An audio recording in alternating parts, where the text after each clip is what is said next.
غوث اعظم رضی اللہ تعالیٰ عنہ کے تعلق سے اعلیٰ حضرت نے فرمایا واہ کیا مرتبہ اے غوث ہے بالا تیرا، اونچے اونچوں کے سروں سے قدم اعلیٰ تیرا، سر بھلا کیا کوئی جانے کہ ہے کیسا تیرا، اولیاء ملتے ہیں آنکھیں وہ ہے تلوہ تیرا، اولیاء ملتے ہیں آنکھیں وہ ہے تلوہ تیرا۔ غوث اعظم کا ذکر سننے سے پہلے میں آپ کے سامنے پہلے غوث اعظم کا خاندان جو ہے، ان کا خاندانی پس منظر جو ہے وہ سنیں۔ غوث اعظم نجیب الطرفین سید تھے، والد کی طرف سے آپ کا جو نسب ہے وہ امام حسن تک پہنچتا ہے، کیا بات ہے، بے شک۔ اور والدہ کی طرف سے جو آپ کا نسب ہے وہ حضرت امام حسین تک پہنچتا ہے۔ آپ کی ذات میں امام حسین کے جلوے بھی نظر آتے ہیں اور امام حسن کا کردار بھی نظر آتا ہے۔ اعلیٰ حضرت نے فرمایا تو حسنی حسینی کیوں نہ محی الدین ہو، تو حسنی حسینی کیوں نہ محی الدین ہو، اے خضر مجمع بحرین ہے چشمہ تیرا، واہ کیا مرتبہ اے غوث ہے بالا تیرا، اونچے اونچوں کے سروں سے قدم اعلیٰ تیرا۔ یہ غوث پاک کا خاندان، غوث پاک کا نسب بھی سنیے۔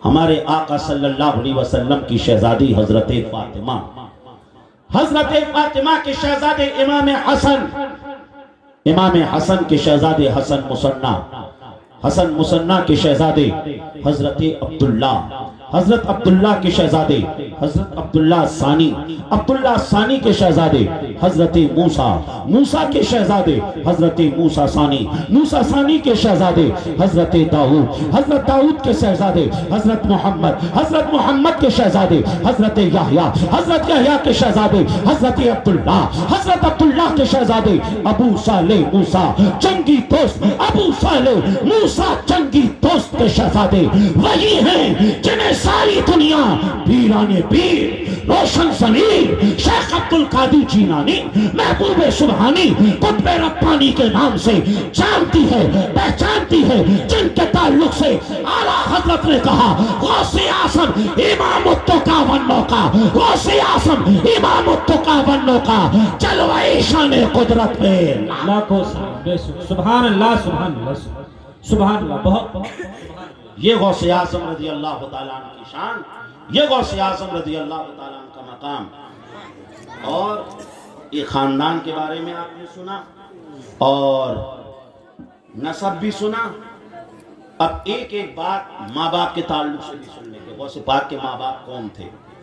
بہت سے لوگوں کو تو ان کے والد کا نام بھی نہیں معلوم ہے۔ کتنے ہی لوگ ایسے ہیں غوث پاک کا لنگر کھاتے کھاتے بال سفید ہو گئے، 11ویں کا لنگر کھاتے کھاتے، لیکن پوچھ لیا جائے کہ غوث پاک کے بارے میں کم از کم صرف 11 باتیں بتا دو، تو افسوس کے ساتھ کہہ رہا ہوں کہ 11 باتیں بھی نہیں بتائی جائیں۔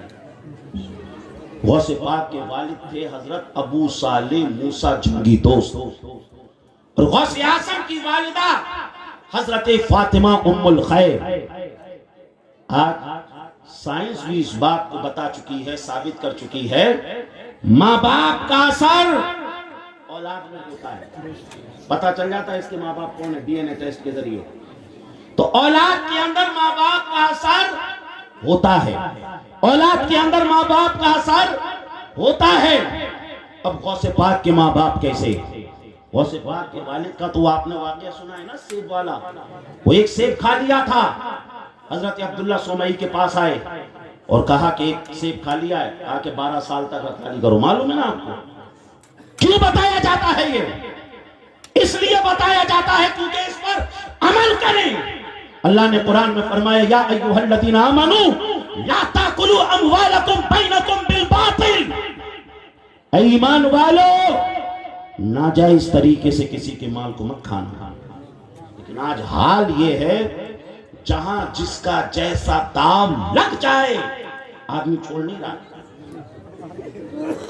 عشق و محبت کا نعرہ لگاتے ہو نا، فتاوی رضویہ کو بھی پڑھو، 25ویں جلد میں اعلیٰ حضرت نے لکھا غور سے سننا، غور سے. اگر کسی نے کسی کے صرف 3 پیسے دبا لیے، ناجائز طریقے سے 3 پیسے دبا لیے، تو اللہ قیامت کے دن اس دبانے والے کی 700 با جماعت نمازیں اسے دے دے گا جس کے اس نے 3 پیسے دبائے تھے. اگر 10 روپے بھی دبا لیے نا کسی کے، تو پوری زندگی میں اتنی نمازیں نہیں ہوں گی کہ اس کو 10 روپے کے عوض آپ قیامت کے دن نمازیں دے سکیں. تو آج کی اجلاس سے اس پیغام کو لے کر جائیں کہ جو بھی کھائیں گے وہ حلال کے ذریعے کما کر کھائیں گے. 1 روپیہ کماؤ حلال کا، اللہ اس میں برکتیں عطا فرما دے گا.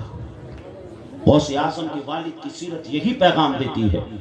ایک سیب کھایا، 12 سال رکھوالی کی اور کہا 12 سال کے بعد آئے، کہا کہ وہ رکھوالی کر لیے، میرا جرم معاف ہو گیا، وہ 1 سیب کھا لیا تھا آپ کا. نہیں، میری ایک بیٹی ہے، آنکھوں سے اندھی ہے، زبان سے بول نہیں سکتی ہے، ہاتھ بھی کام نہیں کرتے، پیر بھی کام نہیں کرتے ہیں اس کے، شادی کرنا پڑے گی اس سے، تب معاف ہوگا. آج جب ہمارا رشتہ چل رہا ہو نا، اگر کوئی صرف یہ کہہ دے کہ دیکھ لینا لڑکی کا پیر تھوڑا سا اوپر نیچے ہے، چلتی ہے تو لنگڑاتی ہے، تو پھر سمجھ لیجیے وہ صحیح بھی چلے گی تب بھی اس کو ایسے ہی لگے گا کہ کچھ لنگڑا رہی ہے، اور سمجھ لیجیے اسی بات پر اس کا رشتہ نہیں ہو پائے گا.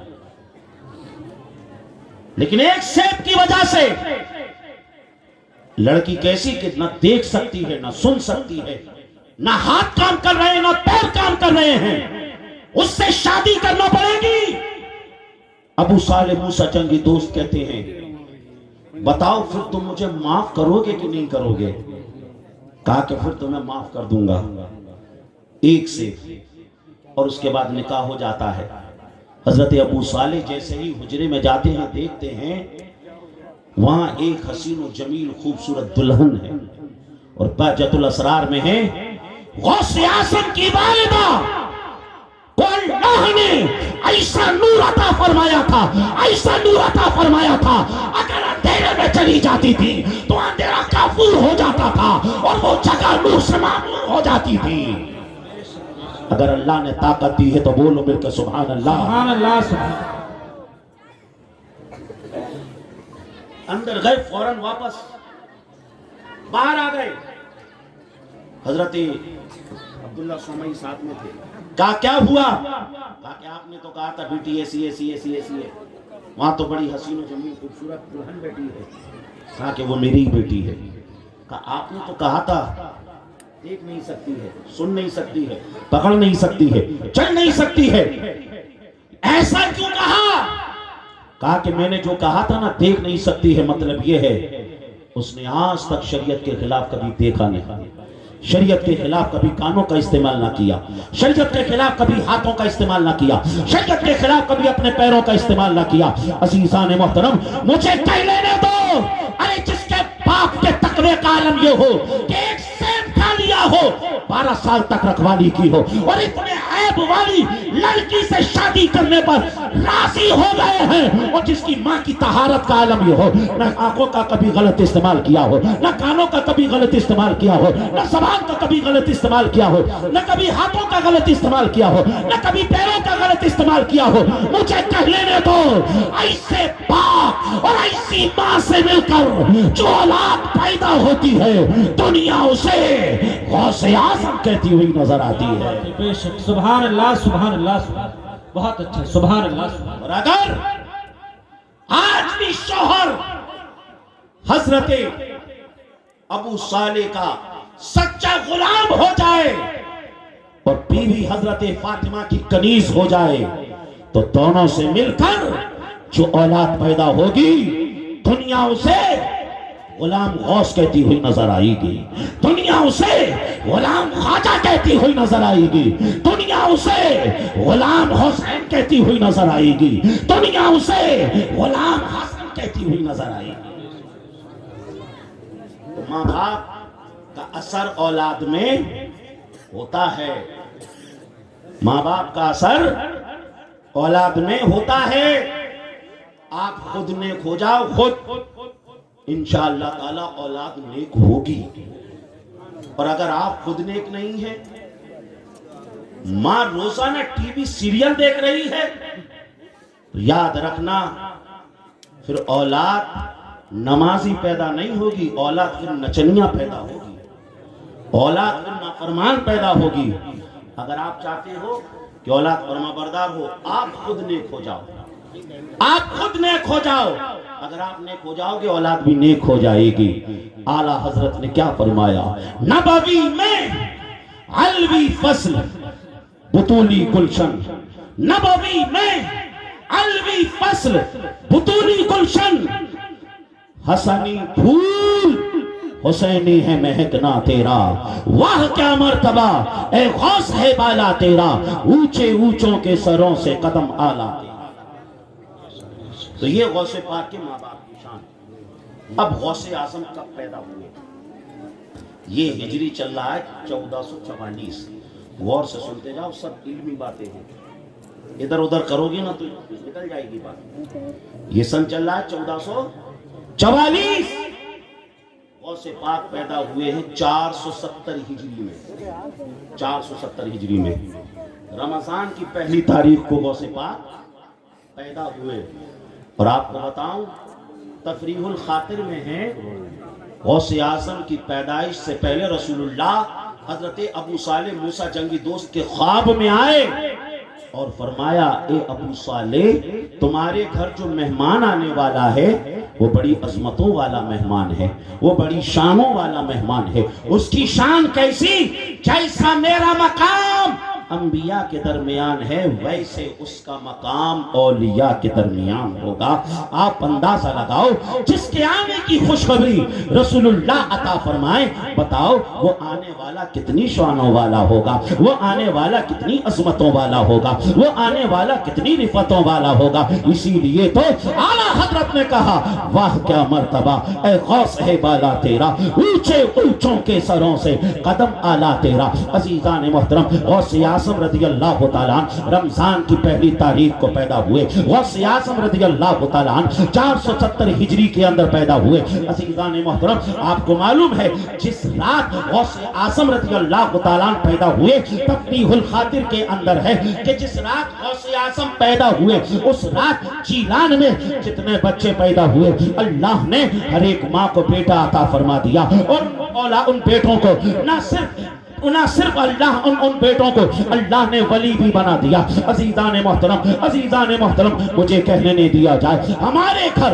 اگر لڑکا پیدا ہو، ہمارے گھر اگر بچہ پیدا ہو تو ہم مٹھائیاں بانٹیں، ہم جو ہے لوگوں کو کھانے کھلائیں، مگر غوث اعظم جب پیدا ہوئے اللہ نے جیلان میں سب کو بیٹے بانٹ دیے، اللہ نے ولایت کو بانٹ دیا۔ یہ غوث اعظم کی شان، یہ غوث اعظم کا مقام اور مرتبہ۔ عزیزان محترم، اور اسی کے ساتھ ساتھ بہجت الاسرار کے اندر ہے کہ غوث اعظم رضی اللہ تعالیٰ رمضان کی پہلی تاریخ کو پیدا ہوئے، اور اس کے بعد غوث اعظم نے پہلے ہی دن سے روزوں کا اہتمام کرنا شروع کر دیا، پہلے ہی دن سے آپ نے روزہ رکھنا شروع کر دیے۔ بہجت الاسرار کے اندر ہے غوث اعظم نے رمضان میں کبھی روزے کی حالت میں یا روزے کے ٹائم میں اپنی ماں کا دودھ نہ پیا۔ مجھے کہنے نہیں دیا جائے، جو غوث اپنی پیدائش کے پہلے دن سے اللہ کی عبادت کا اس طریقے سے اہتمام کر رہے ہو، اللہ کا عبادت کا اس طریقے سے خیال کر رہے ہو، بتاؤ وہ غوث جب اپنی جوانی میں پہنچے ہوں گے، وہ غوث جب اپنی بزرگی میں پہنچے ہوں گے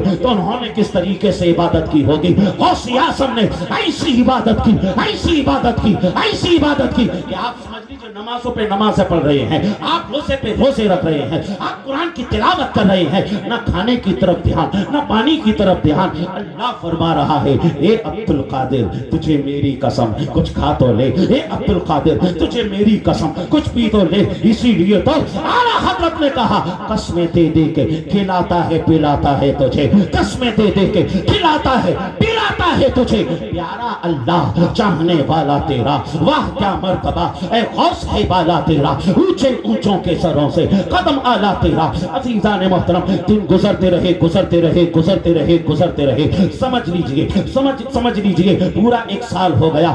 آئندہ سال جب سمجھ لیجئے رمضان کا روزہ لوگ دیکھنے لگے، رمضان کا چاند جب دیکھنے لگے، عزیزان محترم چاند لوگوں کو نظر نہیں آیا، چاند لوگوں کو نہیں دکھا۔ اب لوگوں نے پلان کیا ایسا کرتے ہیں کل ابو صالح کے گھر چلیں گے، فاطمہ ام الخیر کے گھر چلیں گے اور دیکھیں گے عبد القادر جیلانی نے دودھ پیا ہے یا نہیں پیا۔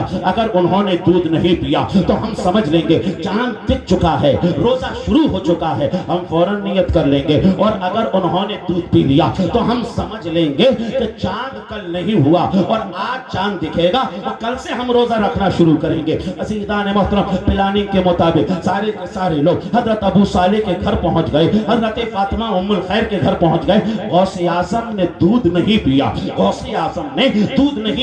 اس واقعے کو آپ نے پہلے بھی سنا ہوگا، آپ جانتے ہیں، مگر اس کے اندر جو لطیف بات ہے وہ میں یہ بتانا چاہتا ہوں کہ غوث اعظم رضی اللہ تعالیٰ نے چاند کو دیکھ لیا۔ کون سے چاند کو دیکھا؟ جس چاند کو جیلان کے لوگ نہ دیکھ سکے، جس چاند کو ہزاروں آنکھیں نہ دیکھ سکیں، جس چاند کو جیلان کے اطراف کے لوگ نہ دیکھ سکے، ارے جس چاند کو سینکڑوں لوگ نہ دیکھ سکے، غوث اعظم نے اس چاند کو ماں کی گود سے ہی دیکھ لیا، اس چاند کو ماں کی گود سے ہی دیکھ لیا۔ عزیزان محترم، اور غوث اعظم کا خود فرمان ہے، نظر تو الہ بلاد اللہ تخردلت علی حکم اتصالی۔ اے لوگوں، میں ساری دنیا کو اس طریقے سے دیکھتا ہوں جس طریقے سے ہتھیلی پہ رائی کے دانے کو دیکھتا ہوں۔ مجھے کہہ لینے دو، جو غوث ساری دنیا کو رائی کے دانے کی طرح دیکھیں، رائی کے دانے کی طرح دیکھیں، مجھے کہہ لینے دو، جو غوث ماں کی گود سے چاند کو دیکھ لے۔ ہمارا وجدان کہتا ہے، ہماری عقیدت کہتی ہے، ہماری محبت کہتی ہے، آج بھی بغداد سے غوث اعظم دیکھ رہے ہیں للوارہ کی سرزمین پر کون کون بستروں پر سو رہا ہے اور کون کون میری مجلس میں بیٹھا ہے۔ سبحان اللہ، سبحان اللہ، یا رسول اللہ، زندہ باد، زندہ باد، زندہ باد، زندہ باد۔ پھر کیوں نہ کہیں واہ کیا مرتبہ اے غوث ہے بالا تیرا، اونچے اونچوں کے سروں سے قدم آلہ تیرا۔ عزیزان